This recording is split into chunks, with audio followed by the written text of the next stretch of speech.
Au nom du Père, du Fils et du Saint-Esprit. Amen.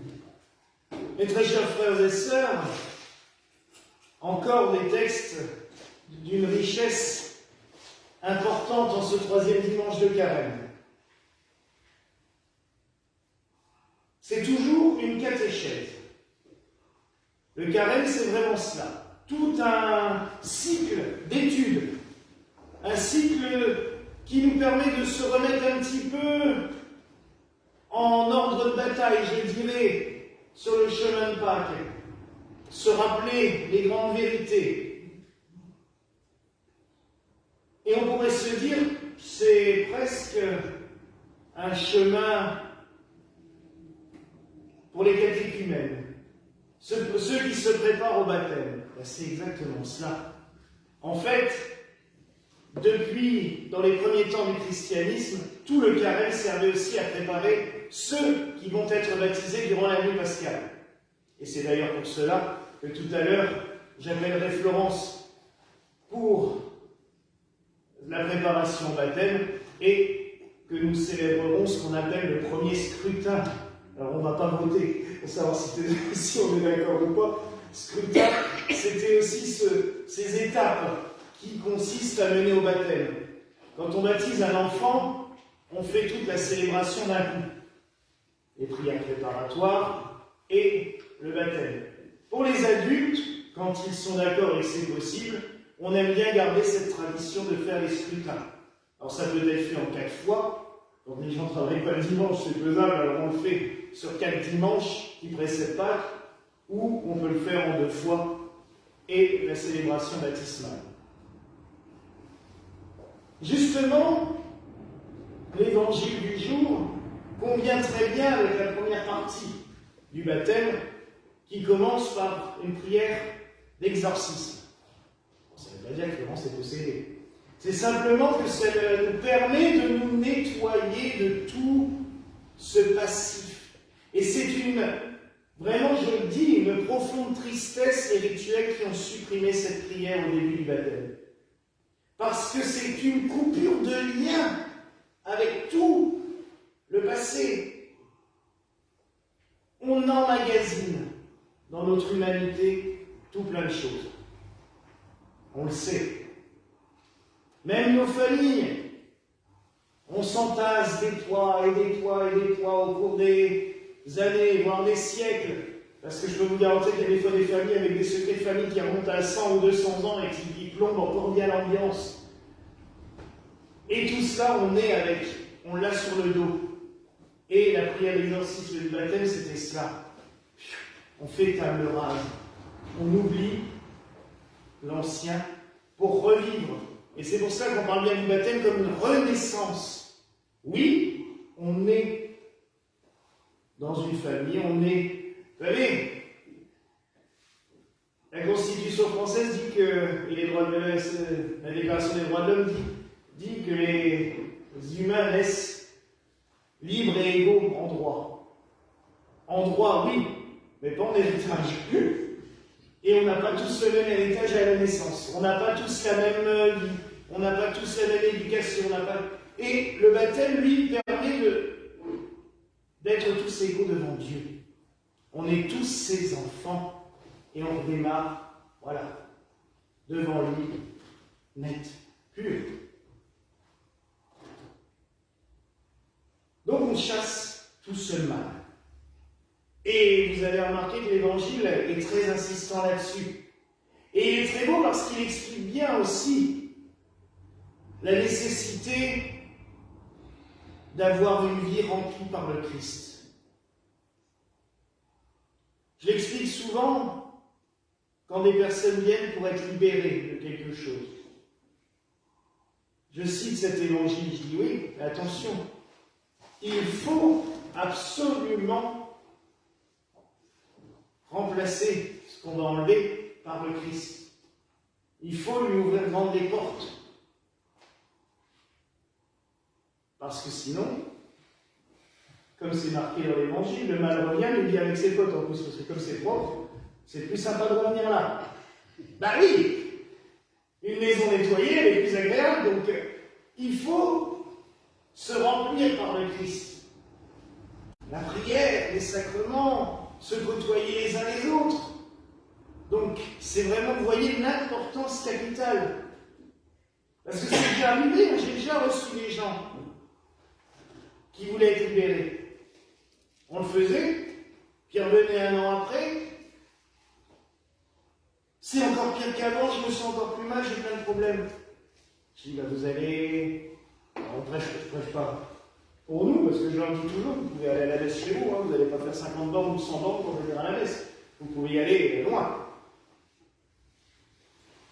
Vous venez à la messe? Oh. Non. Oh, j'y suis allé une fois, depuis. Ah bon. Et vous avez été... Vous priez un petit peu à la maison? Oh ben non, j'ai pas le temps. Vous pensez un peu à Dieu? Au moins avant de vous coucher? Bon. Bah oui. Il y en a un qui a pensé à vous. Ah lui, il retourne tout de suite. Hein. Oh ben c'est bien là. C'est l'importance qu'il faut, quand on veut faire quelque chose, une démarche de libération, c'est d'accueillir le Christ à la place. Puis je vous le garantis, hein, il ne faut pas grand-chose pour que le Christ il prenne toute la place. Il faut juste lui ouvrir la porte. Il attend que ça. Il ne veut que ça. Il ne nous demande pas les grands sacrifices. Et c'est pour cela que le texte d'Isaïe que vous avez lu, frère Antoine, est génial. Parce que là aussi, on met un peu les choses en place hein, par rapport au carême et au jeûne et aux pénitences. Il nous dit, hé, j'ai pas besoin que vous criez sur les toits du matin au soir que vous êtes en train de jeûner. Ah, ça, à l'époque, on se trouverait que ça, carrément. Ils disent, oui, bon, peut-être, mais c'est pas ça qui est important. Pensez à aller nourrir le pauvre qui est à côté de chez vous. J'aime beaucoup, c'est quand il dit, libérer les captifs, délier les liens de servitude. En gros, c'est si vous avez quelqu'un qui vous doit quelque chose, pas forcément financièrement, mais des fois. Vous savez, combien de fois on dit ah oui, je te rends service, mais quand j'aurai besoin de toi, hein, n'oublie pas. Et là, c'est le meilleur moyen, généralement, pour ne plus voir l'ami qu'on a aidé quand on sort ça. Parce qu'on a tellement peur de ce qu'on pourrait nous demander un jour qu'on part en courant. Mais c'est important parce que tout ça, avec ça, on crée des liens autour des personnes. On les emprisonne. Et là, Isaïe nous dit bien. Délier les liens de servitude. C'est-à-dire, allez voir ceux qui vous doivent quelque chose et dites-leur, hey, t'inquiète pas, hein, c'est bon, c'est fini. Et ça nous pousse même à dire, donner sans rien attendre en retour. Ça nous amène à la phrase du Christ, hein, donner sans rien attendre en retour. Et j'aime aussi cette phrase, que ce que ta main gauche donne, ta main droite ignore, et vice-versa. Et oui, on gagnera du temps pour soi-même et on soulagera les autres d'un poids terrible. Parce que tous ces liens, c'est des prisons. On le forme autour de l'autre, on le forme autour de soi-même.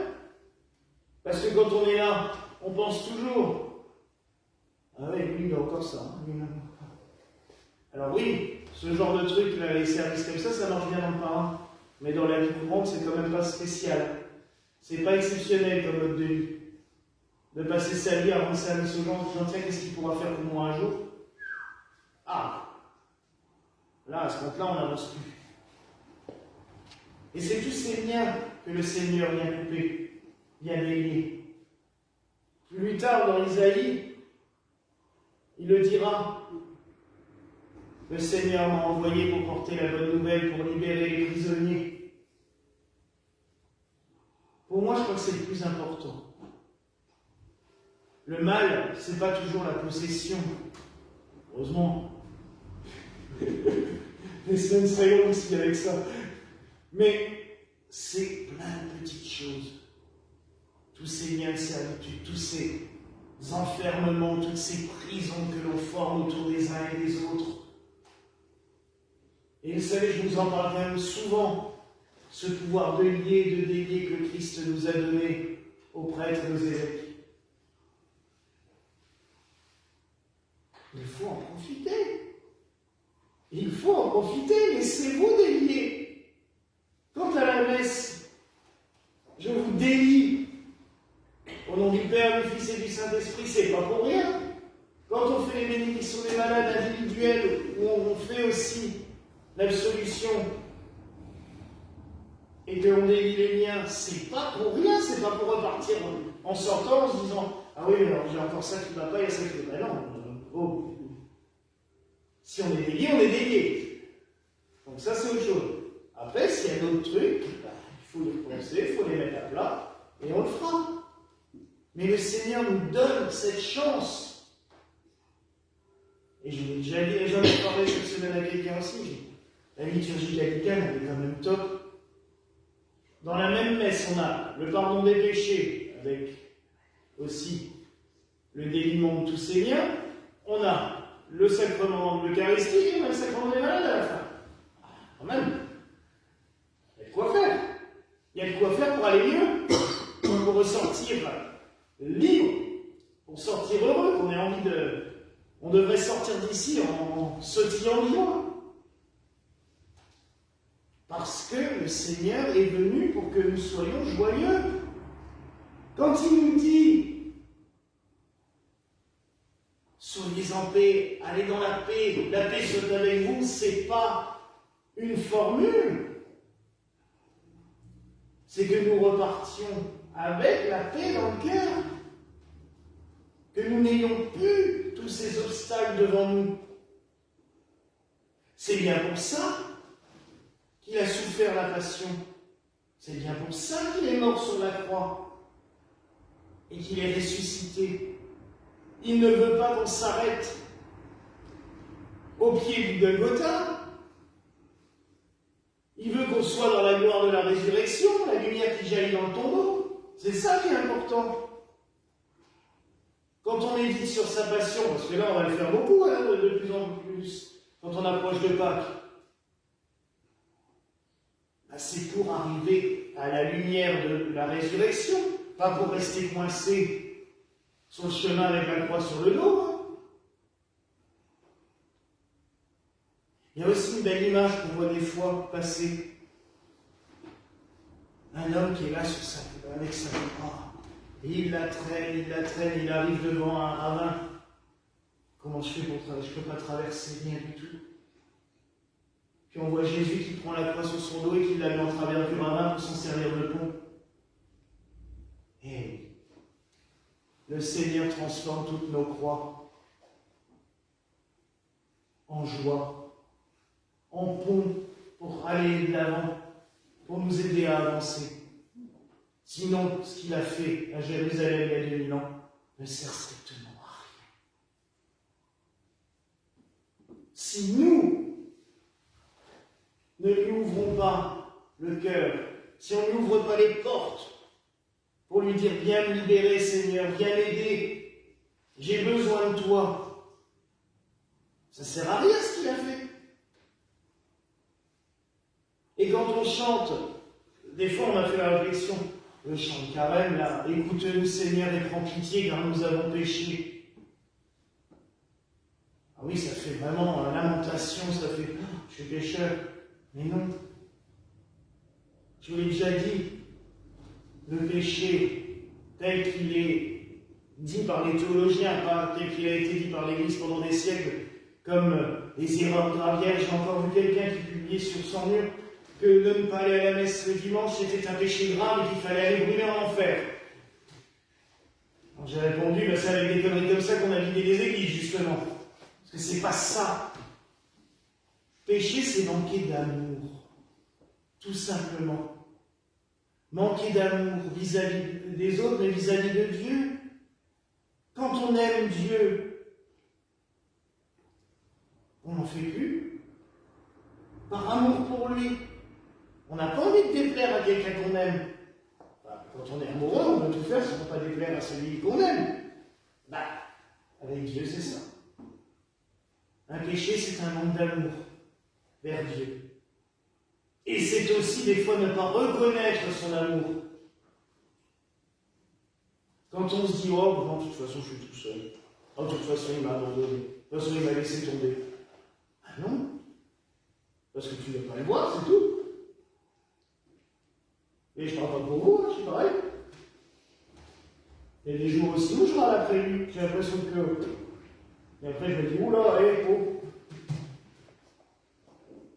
Réveille-toi un peu. Il est là, c'est toi qui l'as entendu. Ou qui ne veut pas l'entendre.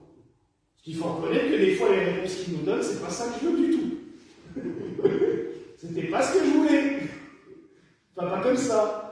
Mais il est là.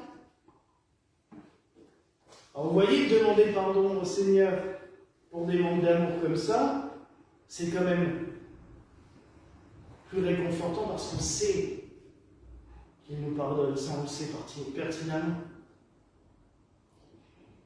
Il y a une belle phrase de Thérèse de Lisieux que j'aime beaucoup et on chante pour la fête du Sacré-Cœur, mais moi si j'avais commis tous les crimes possibles, je garderai toujours confiance, car je sais que mes péchés c'est comme des grains de sable devant l'océan de la miséricorde de Dieu.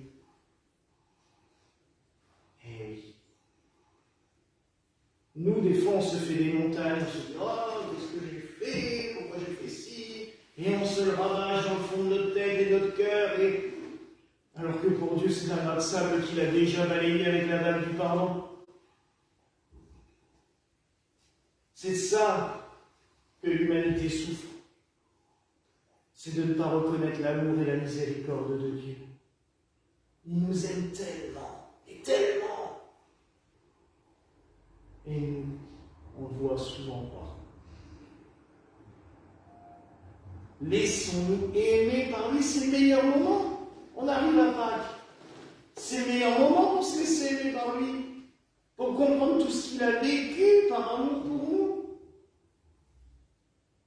Qui d'entre nous, par amour pour quelqu'un, est capable de souffrir ce que Jésus a vécu? Voilà. Je crois pas, hein. Moi, personnellement, on passe pas la code. Et lui, il l'a vécu par amour pour nous. Pour nous tous en globalité, mais je dirais le plus pour chacun de nous, individuellement. Ceux qui vivaient à l'époque, ceux qui étaient passés et ceux qui viennent. Et on continue comme ça. C'est fou. Alors laissons-nous aimer par lui. Offrons-lui nos vies, ouvrons-lui nos cœurs, pour que nous ressentions son amour, toujours et partout. Voilà la grâce que je nous souhaite en ce jour, au nom du Père, du Fils et du Saint-Esprit. Amen.